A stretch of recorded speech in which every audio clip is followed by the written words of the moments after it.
Okay, I'm back again. The screws underneath there, I'm really not 100% convinced that they had to come out.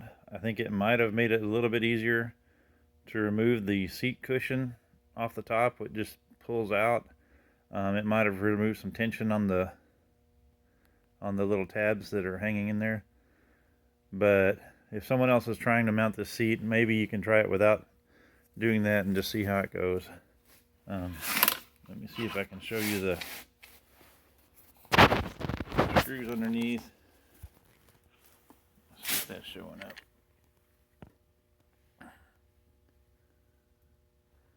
Not sure how much you can see.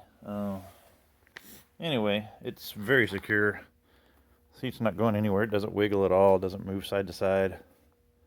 In fact, the whole bike is rocking as I do that. So I'm going to sit on it and we'll see how it feels.